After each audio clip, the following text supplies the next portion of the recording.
मध्य प्रदेश में भी अब प्रदर्शनकारियों और आंदोलनकारियों के मद्देनजर एक बड़ी खबर सामने आई है। आपको बता दें कि एमपी में अब प्रदर्शनकारी और आंदोलनकारी भी कानून के दायरे में आ सकते हैं अगर विरोध प्रदर्शन के दौरान उन्होंने किसी भी सरकारी या फिर प्राइवेट संपत्ति को नुकसान पहुंचाया तो उनसे इतनी ही राशि की वसूली हो सकती है।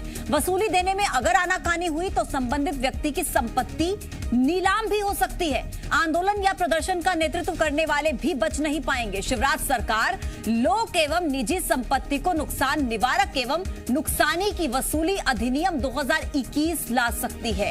इस एक्ट को लागू करवाने के लिए ट्रिब्यूनल का गठन होगा और आपको बता दें कि इसके फैसले को सिर्फ हाई कोर्ट में ही चैलेंज किया जा सकता है। इसके अध्यक्ष रिटायर्ड जिला जज होंगे। कैबिनेट और फिर विधानसभा में भी इसे लाने की तैयारी है पूरी।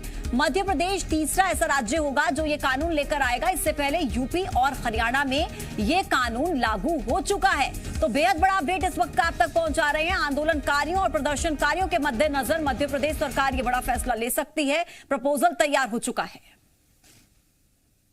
इसकी अपील सिर्फ हाई कोर्ट के अंदर हो सकती है और हाई कोर्ट के अंदर इसे लगाना अपील किसी को चाहता है तो वो हाई कोर्ट के अंदर अपील लगा सकता है। लेकिन जो दंगा करके पत्थरबाजी करते हैं, निजी संपत्तियों को नुकसान करते हैं, ऐसे लोगों को बख्शा नहीं जाएगा। ये इस अधिनियम के तहत है। और चलिए कुछ और जानकारी विस्तार से आपको देते हैं ग्राफिक्स के जरिए कि एमपी में कैसे प्रदर्शन करना भारी पड़ सकता है। दरअसल प्रदर्शन आंदोलन को लेकर कानून लाने की तैयारी यूपी हरियाणा की तर्ज पर यह कानून लाया जा सकता है।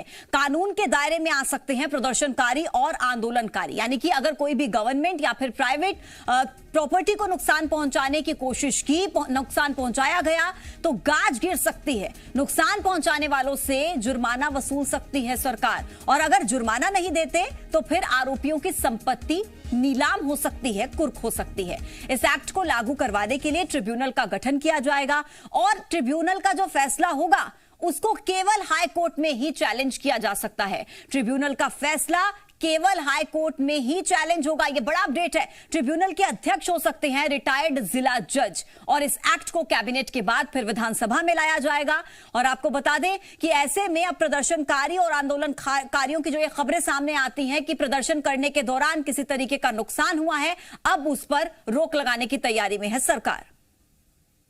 और ज्यादा जानकारी देंगे मेरे सहयोगी आकाश, इस वक्त मेरे साथ जुड़ रहे हैं। ज्यादा अपडेट्स उनसे लेंगे। आकाश, इससे पहले यूपी और हरियाणा में हम देख चुके हैं ऐसा ही कानून लाया गया है 2020 और 2021 में। कई बार ऐसी जानकारी मिलती है जब प्रदर्शन की आड़ में संपत्ति को नुकसान पहुंचाया जाता है। जो प्रदर्शन का नेतृत्व कर रहे होते हैं वो कहते हैं कि शरारती तत्व आ गए। क्या इसी को देखते हुए शिवराज सरकार अब यह फैसला उठा रही है?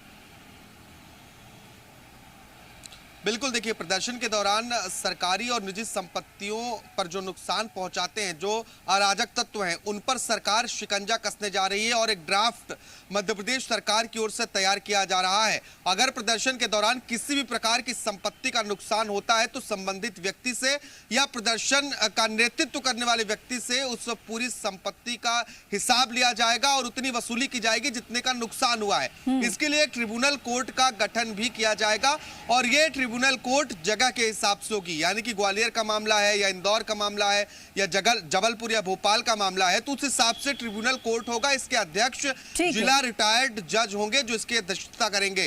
सबसे बड़ी बात है पूजा कि इससे चुनौती सिर्फ हाई कोर्ट में दी जा सकती है, उसके नीचे चुनौती देने का बिल्कुल आकाश, ये बहुत बड़ी बात है कि केवल इस फैसले को हाई कोर्ट में ही चुनौती दी जा सकती है। मैं लौट रही हूं आपके पास आकाश, लेकिन अब इस फैसले को लेकर कांग्रेस ने भी निशाना साधा। रिएक्शन सामने आ चुका है। कांग्रेस प्रवक्ता रवि सक्सेना ने कहा है कि सरकार डरी हुई है, सरकार अपनी नाकामियों को छिपाने के लिए इस तरह की नीति बना रही है। कांग्रेस ने कहा कि सरकार की गलत नीतियों के खिलाफ प्रदर्शन करने का अधिकार सभी को है, इसको सरकार दबाना चाहती है। डरी हुई सरकार है। ये इस तरह से लोगों को जो उनका विरोध करते हैं उनको आतंकित करने का प्रयास करती है और ये बिल्कुल भी ठीक नहीं है। मैंने पहले कहा कि आप अपने नकारेपन को छुपाने के लिए, अपनी अकर्मण्यता को छुपाने के लिए, अपनी असफलताओं को छुपाने के लिए जिस तरह से दमनकारी नीति बनाते हैं वो बिल्कुल भी ठीक नहीं है। पर हम इस पक्ष में हैं कि शांतिपूर्ण ढंग से आंदोलन होना चाहिए और उसमें किसी भी सरकारी या प्राइवेट कंपनी का नुकसान नहीं होना चाहिए। तो कांग्रेस का रिएक्शन आपने सुना, और बीजेपी की तरफ से रजनीश अग्रवाल इस वक्त मेरे साथ फोन लाइन पर जुड़ रहे हैं, उनके से भी उनका रिएक्शन जान लेते हैं। रजनीश जी, आपका बहुत स्वागत है जी मध्य प्रदेश छत्तीसगढ़ पर। अभी केवल प्रपोजल बना है, कानून भी नहीं बना, लेकिन उससे पहले ही कांग्रेस कह रही है कि आप लोग प्रदर्शन नहीं करने देना चाहते हैं, तानाशाही रवैया अपनाना चाहते हैं, इसलिए आप ऐसा कानून लाना चाहते हैं। देखिए, लोकतंत्र में और संविधान में ये प्रावधान सबको है कि सब अपना आंदोलन कर सकें, कानूनी तौर पर उनको हक है ये। लेकिन सरकारी संपत्ति को हानि पहुंचाने का हक किसी को नहीं है, और कड़ा कानून बनना ही चाहिए। जिस प्रकार रेल रोकने का काम हो, सड़क जाम करने का काम हो, भवनों को तोड़ने फोड़ने का काम हो, ये चाहे वो ट्रक जलाने का काम हो, सरकारी बसें जलाने का काम हो, ये कैसे ठीक हो सकता है? ये अंग्रेजों का शासन नहीं है, ये हमारे देश की चुनी हुई सरकारें हैं। और ये संपत्ति सरकार की संपत्ति यानी जनता की संपत्ति, आपकी संपत्ति, हमारी संपत्ति, हमारी और आपके टैक्स से बनी हुई संपत्ति है। और ये हानि पहुंचाकर अल्टीमेटली जनता का, देश का लॉस होता है, देश की हानि होती है। कांग्रेस क्या कह रही है इसके कोई मायने नहीं है। अगर इनमें अपनी ही समझ होती तो इनके हाल बुरे नहीं होते, पर इस पर सोचना ही होगा। मैं तो हिमायती रहा हूं, मैंने तो समाचार पत्रों में लेख भी लिखा है कि हमें आंदोलन के तौर तरीके भी बदलना होंगे, क्योंकि अंग्रेजों के जमाने में आंदोलन, गांधी जी ने भी उस समय भी सत्याग्रह के आंदोलन छेड़े, उन्होंने उस समय भी सरकारी संपत्ति को नुकसान नहीं पहुंचाया। अरे आजादी के बाद में सबसे बड़ा आंदोलन जो चला आपातकाल के विरोध में, लोकनायक जयप्रकाश नारायण, उन्होंने पूरा आंदोलन सकारात्मक भाव से चलाया, रचनात्मक भाव से। छात्र आंदोलन था, युवा आंदोलन था, और आप यकीन मानिए एक पत्थर भी किसी ने नहीं उछाला किसी शीशे को तोड़ने के लिए। ठीक है रजनीश, मेरे और भी कई सवाल आपसे रहेंगे। कुणाल चौधरी कांग्रेस का पक्ष रखने के लिए फोन लाइन पर मेरे साथ जुड़ गए। कुणाल जी, बहुत स्वागत है आपका। अभी तो कानून बना भी नहीं है, लेकिन आप लोगों ने पहले सवाल दागने शुरू कर दिए हैं। क्या आप लोग नहीं चाहते कि संपत्ति का नुकसान नहीं होना चाहिए, क्योंकि अल्टीमेटली भुगतना तो जनता को पड़ेगा? शांति से प्रदर्शन करने के लिए किसने रोका? शांति से प्रदर्शन कोई रोक रहा है? इस देश के अंदर कौन सा आंदोलन में किसने नुकसान कर दिया? इस देश के अंदर जो एक बहुत फेमस मुंशी प्रेमचंद जी की कि जिस दिन ये सड़कें सूनी हो जाएगी उस दिन ये संसद आगारा हो जाएगी। देश के मौलिक मुद्दों से कैसे ध्यान हटाया जाए? रोज गैस की टंकी के भाव बढ़ाते हैं, रोज पेट्रोल के दाम बढ़ाते हैं, रोज पूरे देश के अंदर जिस परिस्थितियों काले कानून लागू करते हैं तो कोई नहीं मांग रहा है। और ना सदन चलने देते हैं, ना विधानसभा चलने देते हैं, ना सदन के अंदर चर्चा करते हो। ये जो थोपे जा रहे हैं चंद चुनिंदा उद्योगपतियों के लिए कैसे देश तोपा जाए। लेकिन कुणाल जी, वो ये थोड़ी ना कह रहे हैं कि प्रदर्शन नहीं कर सकते, प्रदर्शन करने के लिए थोड़ी ना रोक रहे हैं। शांति से बैठकर प्रदर्शन कीजिए, लेकिन जिस तरीके से हम देखते हैं प्रदर्शन की आड़ में कई बार ऐसा होता है, शरारती तत्व बीच में घुस जाते हैं, संपत्ति का नुकसान होता है, फिर उसकी जिम्मेदारी कोई नहीं लेता, और जो नुकसान होता है उसका भुगतान आम जनता को करना पड़ता है, गरीब आदमी को करना पड़ता है। ये तो इतने बड़े वाले लोग हैं कि एक आंदोलन करो तो मेरे पे 308 309 धारा लगा रखी, जैसे किसी कर्मचारी की हत्या करने की कोशिश कर रखी हो, कई दिन ये जेल रखता है। ये कुछ नहीं, इन चीजों से नहीं, कैसे आंदोलनों को दबाया जाए। आज बेरोजगार लोग रोजगार मांगने आए तो क्यों उनको लाठियां मारी गई? क्या वो मामा से राखी बनवाने बहनें बैठी थी शांति के तरीके से, उनको क्यों लाठी मारी गई? 3 साल से वो चयनित शिक्षा कर्मी अपने ज्वाइनिंग लेटर का इंतजार कर रहे हैं, वो अगर प्रदर्शन करने आते तो उनको लाठियां डंडे भी मार रहे हैं। ठीक है, नहीं कुणाल जी, ठीक है, ये जाहिर सी बात है कि अगर कोई अपनी मांगों को मनवाना चाहता है सरकार से तो एक जरिया हो सकता है कि आप प्रदर्शन के माध्यम से सरकार पर दबाव बना सकते हैं, प्रेशर बना सकते हैं।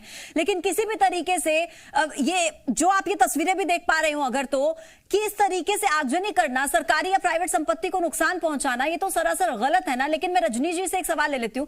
रजनीश जी, आप ये बताएं कि कई बार ऐसे मामले सामने आते हैं कि शांति से प्रदर्शन चल रहा होता है, लेकिन कई बार ऐसे शरारती तत्व बीच में आकर के प्रदर्शन को बदनाम करने की कोशिश करते हैं, संपत्ति को नुकसान पहुंचाने की कोशिश करते हैं। क्या सरकार को नहीं चाहिए कि उन पर लगाम लगाए, लॉ एंड ऑर्डर की जो स्थिति है उसको मेंटेन करने की कोशिश करे, बजाय के इस तरीके से उन पर दबाव बनाने से?